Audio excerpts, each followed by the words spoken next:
Hello and welcome to a new video from Flash Jazz Cat, and in this one we're going to have a look at the SimpleStereo 4 board which I've got here. I've actually had this board for over 2 years now. It's a pre-production SimpleStereo V4, but for some reason over the past few days there's just been a bit of chit chat about it in general. I'm going to order it from PCBWay and I'll show you the community page where you can do this in a little while, but let's have a close look at the board here and I'll tell you what it is. So it's another stereo board, ostensibly, but it does a lot more than that, and I'll go into the features a bit later on. And of course you can buy SimpleStereo 4 boards pre-assembled from PCBWay, which segues very nicely into our sponsor message. That's right, you can purchase SimpleStereo 4, SID 3.3 and a number of other Atari 8-bit hardware devices from this video's sponsor, PCBWay. Now, despite the fact that PCBWay are soon to celebrate their 11th anniversary in the industry, you might be asking, why should I pick PCBWay? Well, they can turn your project around sometimes in as little as 1 day. And as well as offering CNC machining, 3D printing, flexible PCBs, you can order as few as 5 PCBs with fair pricing and a free DFM check, and you get 24-hour customer service. So if you're in need of a prototype PCB or you have production needs, pop down to PCBWay today. You do need the original POKEY chip, and the feature set's broadly similar to POKEY, which has kind of become the ubiquitous go-to stereo and quad POKEY solution at the moment, because POKEY chips themselves just became incredibly expensive and hard to source. I happen to have quite a few POKEY chips lying around here, and I'm starting to regard them as an investment now. It's like a kind of an ISA, which is just going to accumulate in value as time goes on. They're ridiculously expensive now. I've seen them on sale for 50 quid, well, maybe up to 100 quid just to buy a POKEY chip that works. So it's just become ridiculous, and it's a bit of a shame as well, because Atari used to sell an earlier version of the stereo board, which took 2 POKEY chips, and eventually it incorporated the U-switch functionality, which used to be on a separate board, but he built that into the stereo board, so the ultimate 1 megabyte could activate and deactivate the secondary POKEY chip, which was quite nice. And I've got one of those boards. I managed to get hold of one. I don't know whether it was sent it or what, but I've got it and I'm keeping it, and I'm going to put it in a machine at some point, because they're just absolutely impossible. It's impossible to get basic stereo POKEY boards, and it's impossible to get POKEY chips to put in them. But fortunately I've got both, so that's that. But in any case, it boasts quite a few interesting features as well. Whether or not they're implemented yet, I don't know, but it has SIO to USB functionality apparently, and of course it'll also handle an external USB keyboard apparently. So it's based on a Lattice CPLD. Well, Candle calls it a CPLD in the video. Whether it's an FPG or a CPLD, I haven't bothered to look, but there it is. So this is a bowl grid array chip, not a quad flat pack like the Lattice FPG in a SID 3, but it's all the Lattice family, so I'm hoping that the same Lattice platform cable will be able to update the firmware if such an update is required. We've got some RAM here as well, and we've got obviously a bunch of other support chips. If we have a look at the back of the board here, a lot of passive components, not much to write home about, but we've got an awful lot of pins, which is always a good sign, because the early POKEY boards tended to have a shortage of pins, and later revisions like the POKEY 3 it added a lot more pins, so you didn't have to choose between, let's say, quad POKEY and having the key click come out the stereo mix, etc. That's always good. We'll go into the headers a bit later on. I've never put this board into a computer yet at all, but I thought now that I'm looking hard for a new and diverse subject matter for videos, I thought I would do it. I've told Candle what I'm going to do, and Candle's very keen on this. Really, what's needed is an installation guide apparently, but I'm going to install it in the most convenient machine that I've got here, which already has a POKEY 3 in it. Therefore, I've already got all the wiring installed for all the address lines that are needed, the console audio pick-off point, stereo out, so I should just be able to detach the DuPont connectors from the housings and switch the wires around a little bit and hook them up to the appropriate points on here, dig out a POKEY chip, stick the thing in the computer, and hopefully we'll have stereo audio at the very least. Now, as I understood it, there was some cooperation between FOFT and Candle regarding the API of this thing, because if you've used POKEY, or if you're familiar with it, and you have an Ultimate 1 megabyte, for example, or not, the FOFT created a configuration program anyway, whereby you can set all the parameters of the POKEY in software. And I also made a plugin for the Ultimate 1 megabyte, which does much the same thing. And it's very nice to be able to control things in software without having to worry about switches, wiring up all sorts of jumpers all over the place. And I think the intention was to make this basically compatible with the API used by the POKEY boards. And it's very handy as well because you can query the POKEY in software to find out what the feature set is. Those versions that don't basically have everything, including the kitchen sink, built into them. The earlier boards had limited size on the FPGA, CPLD, MCU, whatever it is, and you had to pick and choose. So the firmware, the Ultimate firmware, or the configuration program that FOFT wrote, can query the hardware to just find out what emulation features are actually supported. So find out whether it's got PSG, whether it's got COVOX support, etc, etc. That's very good, and it would be very welcome if this worked in much the same way. Obviously nothing's been tested yet from my point of view, so I'd probably have to make some tweaks to the plugin, and it would be nice if the plugin identified that this was a SimpleStereo 4 rather than POKEY, even if they do work the same way.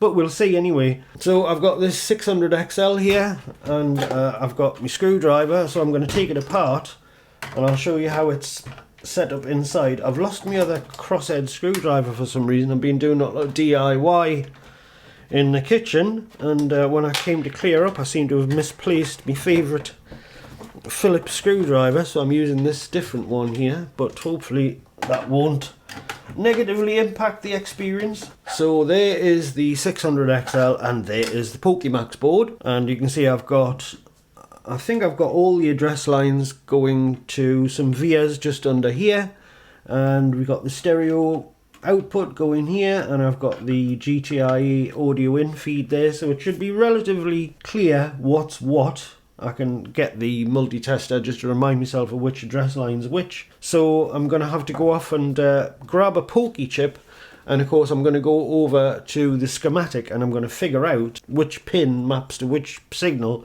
on the SimpleStereo board, because obviously they're not going to be the same, not going to be in the same positions. So I'll go off, grab a POKEY chip, and then I'll show you the schematic. For those of you who aren't familiar with the SimpleStereo board, it is designed by Kandlo-Sin or Agnieszka Bartkowicz, and this is her PCBWay community project page, and she uploaded a whole load of projects last summer, which you can purchase subject to minimum board order quantities, etc. Some of the projects are work in progress, incomplete, like the Incognito Light, etc, etc. Certain things you can use straight out of the box, as it were, including the VBXE 800 carrier board here. I believe these devices are fully working as well. I don't have experience of absolutely all of them, but the one we're interested in at the moment is a SimpleStereo 4. So if we open that up here, we've got some photographs. There's a ghostly picture of the POKEY chip that you obviously have to plug into the device. We've got some photographs here. Picture the underside of the board. Picture the BGA footprint for the FPGA, I presume. And anyway, so we've got a brief description of the feature set. It'll do up to 4 POKEY chip emulation, 2 SID chips, 2 Yamaha PSG chips, wavetable, 8 megabytes of sample RAM, so that was the RAM that we looked at earlier on the board. Keyboard interface as well, whether that works on yet or not, I don't know. It also has an SIO to USB functionality, which is pretty cool.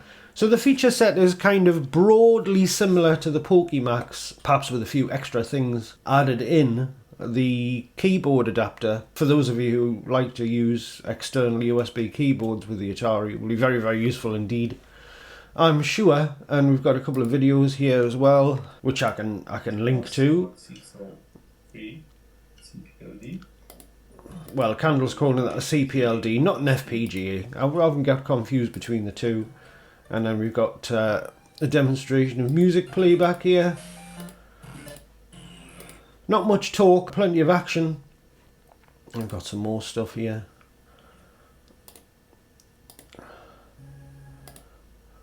More music playback. So it's all looking good. So what I've done, obviously you can download the bill of materials here. You can order this board. You can get this made up. Oh, what's he doing here? Trust him to get involved. But I've downloaded the PDF anyway.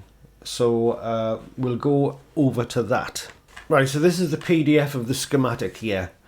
For SimpleStereo 4. The bit I'm interested in really. Have we got labels on the headers? Not sure we have. Well, it's got P4, P5, P3. So this, and we've got P2. So P3 is the 10-way header. P2 is a 4-way header. P1 is a 6-way header. P4 is an 8-way header. So if we go down here, we should get a description, a pinout description of what's what. There we go. So there's P. So yeah, so it's relatively easy to disambiguate which headers which. That's mainly what we're interested in here. And we've got the address line connections there. If you can see the cursor, it would be helpful. You can't. So we've got the address lines over on the right here. If I highlight that header there on the right, and we've got a connection to VBXE as well. I have no idea what that's for. We've got E4 through E7. No idea what the other stuff is. We've got left and right audio out. GTI in for the key click and console audio, external audio. No idea what these do, but we appear to have everything present and correct anyway to get the thing to work. And I should have all these signals on the 600XL pretty much ready to go. So if we go back over to the 600XL, we'll take it apart, we'll take the POKEY out, we'll wire it up, and we will see what happens. Right, I found myself a POKEY chip. So A4 is on pin 13. I could just get the POKEY 3 wiring diagram, but I'm too lazy to look for it. Right, so what do I want here? Diode mode. And as soon as I figure, I know they run in order. So pin 13 on the CPU. So where are we here? That must be the middle. 10, 11, 12, 13. So it's going to be either this one or that one, and it's that one. Right, so we've got E4 running from here, so with E4, E5, E6 and E7 is on this one here. This extra wire is going to GTIE, and these two here are stereo out, so really it should be relatively straightforward. So let's give it a try. I'm going to just take all of these off. I should be able to do this without getting utterly confused. One's GTIE, this is E7, and we've got E4, E5 and E6. Fiddly. Right, and these are, I don't know which is left and right. I'm going to assume left is on the left and right is on the right. For audio out, that is. Doesn't really matter. For the purposes of the video, there we go. And right audio. There we are. Right. So, now I have to map this little lot to the pinout of the SimpleStereo board. Right, so let's have a look. E4, P4 is an 8-pin header, which must be that one, and it is.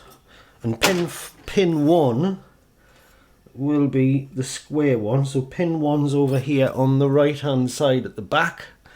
Let's get in a little bit closer so we can see what we're doing here. Right, so E4 is on pin 1, so these are going to go, that's great, these are going to go upside down basically. So I have to turn this cable around and connect them like this, so that should go there. There we are. And then E7 is going to go here, so that's that on. GTIE in is on pin 5 of P1. which is a 6-way header. So that must be that one.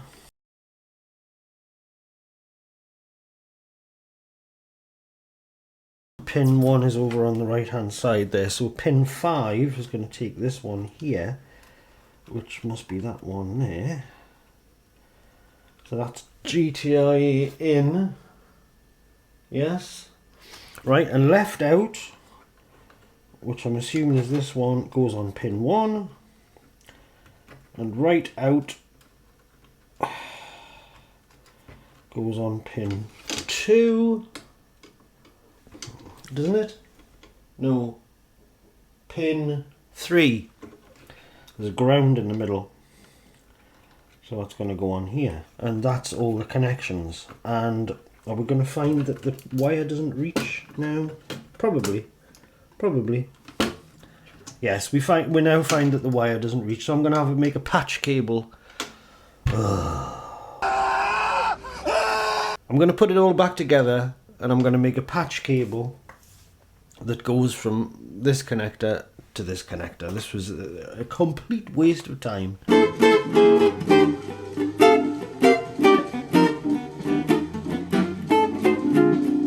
Right, I've made me little patch cables here. Fortunately I've got male DuPont connectors as well, so it wasn't too bad. So what I'm going to do now is just extend these. Let's see now, I'm going to have to, this is going to have a twist in it because the address lines are the opposite way around. So we'll put that in there like so, and that in there like so. It should give us the address lines in the correct order. So if we plug that in there like so, and then we've got GTI here. We'll plug that in there. Not very good fit, of course. And that one goes to pin 5 on the 6-way header. So that goes in there. And then we've got stereo out, which we'll plug in there. And they are separated by a bloody ground wire. So there we are. Right, that's all the connections. I know it's a bit janky, but it's a bit of a tight squeeze actually with these connectors on. Yes, well I can see a problem here straight away. So this row of header pins here on the right hand side, it's a little bit low. It won't really allow that header to bypass the CD 4051 chips there, which are in sockets. That's no problem. I'll just pop a socket underneath here, which hopefully won't block the keyboard when I put the keyboard back on. And that's the wrong size socket as well. It's a 42 pin socket. Why the hell have I got a 42 pin socket? Ah well, sod it. I don't care. If I push that down. Right, there we go, it's in. So I can put my POKEY chip in on top of this. Is it in? Yes, it's in. Oh, God. Right. Let's just do a basic power on test to see if the machine's in any way functional. There we go. It was already turned on.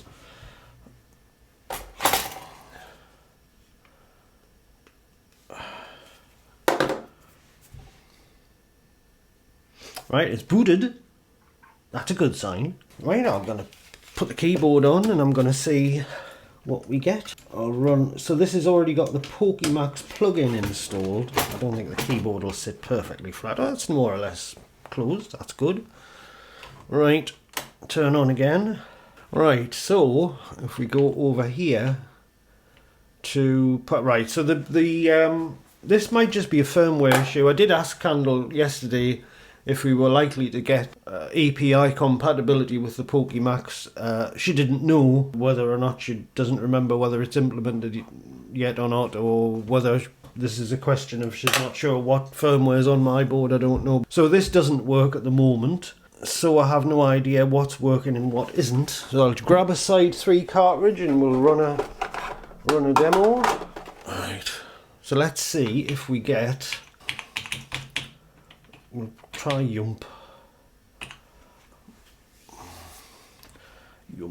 Right. Turn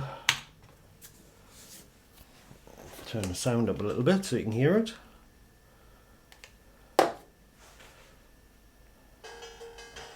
Stereo detected. So stereo is working, that's good. I'll turn it up a bit more for you. So we have stereo, but I don't know what else I can do with this at all. But, I mean, it works, the system boots. So what we obviously need is a description of the API so that I can get that plugin to work maybe with the SimpleStereo board. But yeah, we have stereo and it sounds pretty good.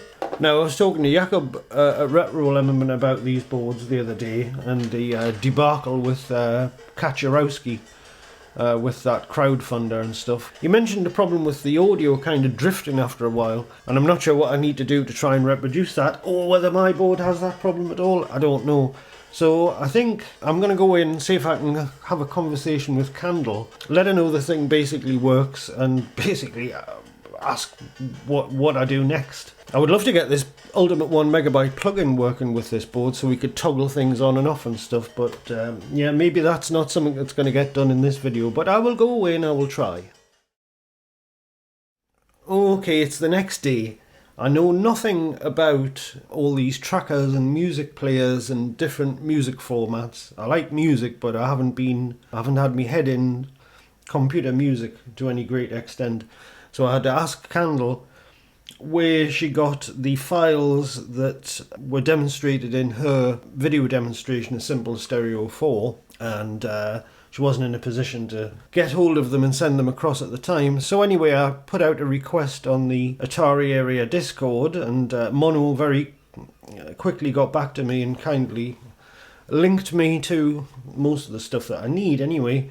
And I have laboriously copied it all into a SpartaDOS hard disk partition here, because they're SpartaDOS tools. I suppose I could have set up the FAT16 partition and loaded the SpartaDOS FAT16 driver and ran them that way. I never thought of that at the time, but anyway, I've copied the whole lot across SIO, a Divisor 0, using SIO to PC into the SpartaDOS partition here, and made a few folders for them. So I say I'm very, very unfamiliar with this whole thing. So I've got this Neo player here, which is intended for a soundboard, so that's not going to work anyway. I've just tried a couple of other ones. I'll show you what happens anyway. The one I haven't tried yet is FC Play, so I'm going to CD into the FC Play directory here. Let's see what we've got. And we've got FC Play. Well, let's try Draconis. I don't even know what FC files are, to be quite honest. This is the level of insight that I've got here. I suppose we could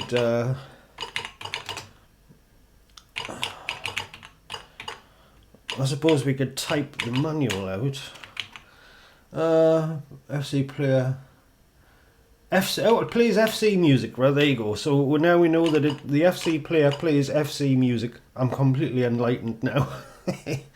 Anyway, so let's give it a try with Draconis. Because most of Mono's music players are actually coded up to run from SpartaDOS X, which is great, but it's a bit of a shame in a way because I can't run them from the Side 3 loader, which would have otherwise provided full access to the FAT partition, but and saved me a lot of time copying the files, but never mind. So FC, presumably, well, I'm assuming the... Oh, here we go.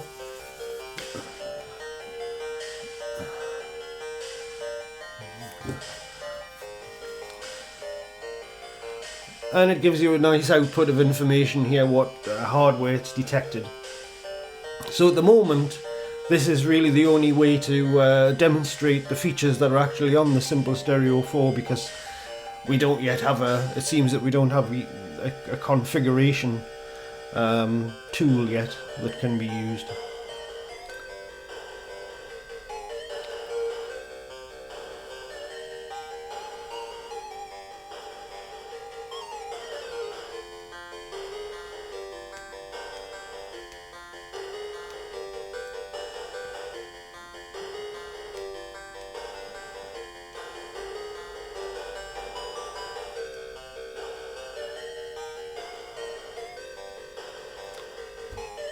So anyway, if you know what FC files are before I find out, you can let me know in the comments. So let's go for the SID player. Let's CD back to the root, CD SID. So SID files, I know what SID files are. They are music files from the Commodore 64 sound chip, the Yamaha sound chip, I believe. So let's have a look what we've got here. So let's try SID play H A funky, oops, trust me, funky dot SID.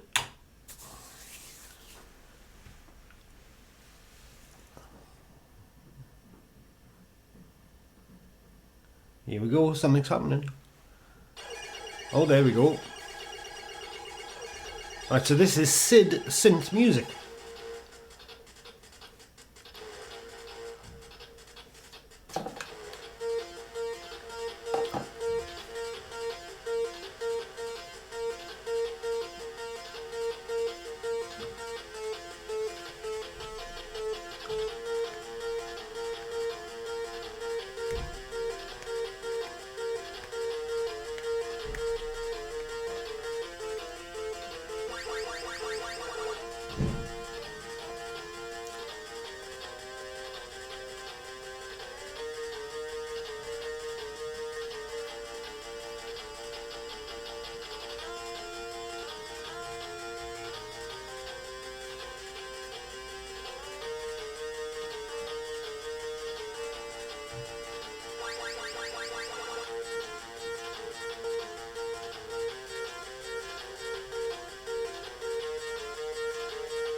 Okay, let's go back to the root directory and we'll try the last one that I haven't tried so far, which is the PSG Player.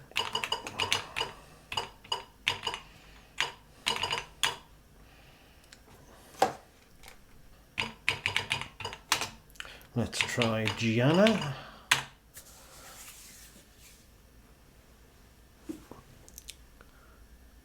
Oh, well, something's happening, but I can't hear anything.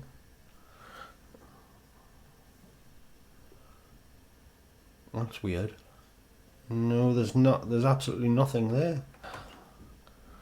So I don't know what's wrong with that. I don't know if there's some extra wiring I have to do or something. I'm not sure. Okay, we have some progress. We have some developing situation here. I was finally linked to what is presumably a draft installation guide here, which would have been very useful on Friday when I put the board in, but never mind, better late than never. These were on a pinned thread on Discord. You've seen this illustration previously, so I was mostly correct from what I deduced from the schematic that we looked at earlier on. These connections here are already fine for those that I actually need to get the thing working. Here I haven't bothered with the external keyboard yet. Perhaps we can look at that in a future video. So this header here, so I remember I connected up A4 through A7. Now these pins here, the 5 through 8, they're described in this little table here. Now, of course, they're pulled up, from what I can deduce here, they're pulled up to logic 1 with 200k resistors. So this one here, for example, I'm assuming, I have spoken to Candle today, but I don't want to take up too much of her time, she's very busy. So I'm trying to use some initiative here. And I'm assuming that this, for example, you could hook this up to the MO pin on the Ultimate 1 megabyte. And that would pull this signal down to logic 0 when that particular signal was turned off in the Ultimate 1 megabyte configuration menu, assuming you're using the default stereo plugin. And you could do the same thing here with these other signals, but the one that I was missing anyway, according to Candle, was this one here, VBXE-D6. Now this is essential for SoundBoard functionality, apparently, and that's where I was running into problems, because SoundBoard either wasn't detected or it was playing and there was no sound coming out of it, as far as I can remember, without actually looking back through the video, because this has taken 4 days to film so far. So I can't actually remember offhand what the specifics of the problems I was encountering anyway, but you'll see that because you'll have just watched it. But this one anyway, so I got the impression from this that since I've got VBXE2 in the machine, I should connect P4 pin 8 to the decoder pin on J1 of the VBXE, and I did that and it didn't seem to work very well. But then I got some additional clarity. This isn't the case. What you're actually supposed to do is connect it here, 74LS138 pin 9 for D6 or pin 7 for D7. So I've gone ahead and connected it to pin 9. Whether that introduces a contention with VBXE, I don't know. I can in software I can switch VBXE to D7, so I can try that anyway. But I've had a look and it does seem to have made the SoundBoard portion of the board work. Now if we look here, we've also got a register description, which I'm assuming is up to date, of SimpleStereo V4. I was interested to know if there was a Covox module present. Well, there isn't, but I mean Covox is pretty much redundant given that you've got these other facilities, so that's fine. What I'm missing here is that I thought we were going to have broad API compatibility with the POKEY. I'm not seeing things like the hardware capability facility that POKEY has. That's how the Ultimate 1 MB plugin, and also how FOFT's standalone configuration program can deduce what features the hardware actually has, because there was some variation on the POKEY through different versions of what could actually be accommodated on the chip. So the configuration program can query the hardware. It'll say, well, oh, I've got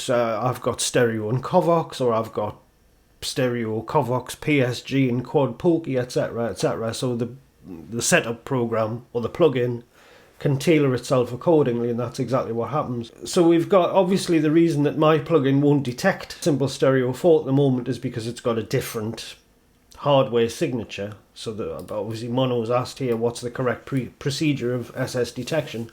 So that'll work, but what it actually would enable me to do, I don't know. So we've got some registers here that will affect SID filtering, so the software could turn them on and off. We've got more ID stuff, we've got wishbone stuff here for in-place programming. It's not obvious to me that there's any way to say disable the second POKEY chip or the second, third and fourth POKEY chips through software at the moment. It might be that the assumption was that you're just going to connect it to the MO pin on the Ultimate 1 MB. I don't know. So if we go back to the desk here, I'll turn this off. What I've done is I've got this. So this is the little wire here that I connected to the VBXE D6 input. Originally it went over here to the VBXE. I realised that was wrong, so now it goes to pin 9 of the LS138. I'll change the VBXE address to D7 just in case. It didn't seem to create a problem, but I'll change it anyway, just in case somebody says to me later on, well, you idiot, you should have changed it. Right, so there you go, that's changed now. So we'll boot the machine. I've also installed a nice hardware 80 column driver, so we can have a prettier picture basically. And all the stuff that I've copied across to the SpartaDOS hard disk partition here, it was getting a little bit much with 40 columns. So I've got VBXE in the machine, I might as well use it. I installed Sparta Commander as well. We can have a quick look at that. Why is this? Oh yeah, I put yes. Right, so you can install it in the RAM disk. It doesn't make any difference. I pressed yes there, usually I press no. I don't know how you suppress that message, but it runs just as quick off the hard disk anyway. This is nice. You can associate file extensions with programs and that sort of thing. So you can see here the stuff that I've copied across. An absolute vast amount of stuff, and some of these files are like 300 kilobytes and stuff. There's a lot of stuff there. But that took a little while. I did it over SIO, as I did with the first batch the other day. What I should have done is copied all the files into a FAT16 partition on the SD card, and then installed the SpartaDOS X read-only FAT16 driver, and that would have cut out all that copying process. And even if I wanted to copy them from the FAT16 partition to the SDFS partition on drive C, that would have been a lot quicker than doing it on over the SIO. So lesson learned there, but I mean I'd started, so I thought I'd finish. We managed to get SID files working, didn't we? So what we've got now, we've got mod. Well, I've added the mod player. Now this isn't released yet, so you won't be able to get hold of it until it is, but Mono was kind enough to send me a preview copy. So here it's that's encouraging. It's recognised the SoundBoard hardware D600. That's excellent. So this is all preparation. Now there's some other process. When I first started this, I thought it wasn't working because I can't hear anything, but apparently there's some process ongoing still, so you've got to be patient for the playback. What I'd actually done is pressed escape and it started straight away. I think you've got to press a key. Yeah, that's probably just a bug in the software. You have to actually press a key on this one before it'll actually start. So I was right there. I could have sat around all day waiting for it to start and it wouldn't. Actually, originally I'd pressed escape just to get out of it because I thought it wasn't working, but anyway, it works. So here we go. So I'll give you a little... I'll shut up for a minute and give you a little taste of the music.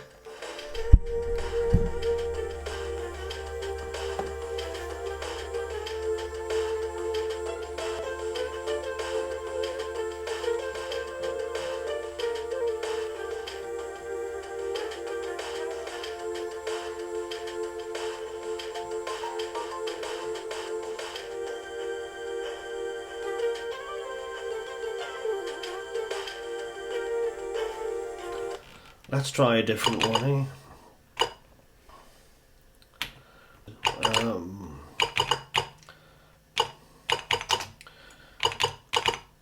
I quite like this one.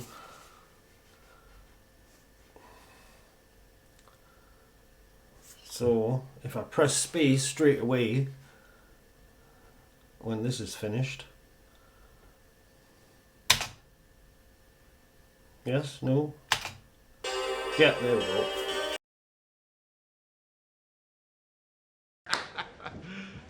You serious? Now I'm going to try again. The one thing I couldn't get to work here was the PSG Player. I don't know why. So let's try that again.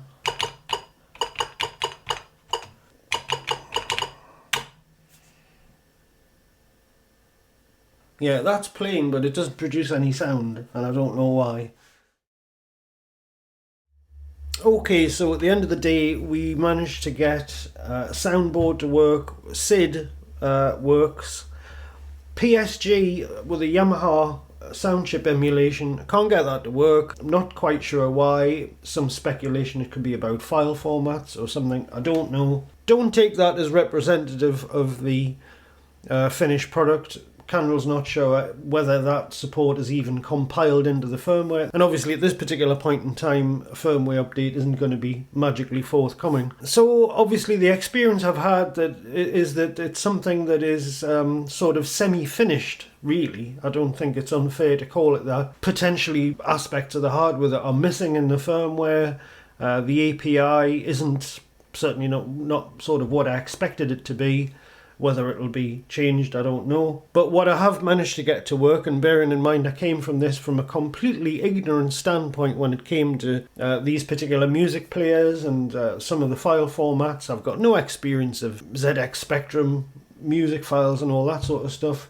Never used them before. So it's been very interesting in that sense, and it was interesting to talk to Mono as well about some of the excellent stuff that's on his website, not just these music players, which obviously he's collaborated with Tristes on, and they're all specifically written for Sparta-DOS X, and I'm very, very impressed with the functionality and the presentation in particular. I like well-presented software, it's always a big thing with me, and so I'm very impressed with that, and it was nice to discover a whole vein of new tools that I didn't really know existed. As for comparisons to POKEY, I'm not really qualified to comment and evaluate them in terms of from a chip music standpoint, and half of the features on POKEY 3 really I haven't really exploited. I think this is supposedly supports a USB keyboard, but as I say, I haven't tried that either. I don't know if anybody has, and it would be nice to get that functionality working or tested out on the the SimpleStereo 4. So what it boils down to, really, you can buy them on PCBWay, as I've said. If you're a tinkerer and you're prepared to wait for firmware updates and that kind of thing. Several people have already installed this device, so I hope you found it interesting, and I hope if you were wondering about stereo boards and that kind of thing, I hope something in this video has enlightened you or helped you make a decision one way or the other. And if you've got any questions or comments, please put them underneath the video, and it might spark a discussion that might lead to an update video. So in the meantime, thank you very much for watching. Thanks for your time and your interest, and of course thanks to my patrons and to the video sponsor as well. So I'll bring it to a close there, and with luck I will see you in the next video, so bye bye for now.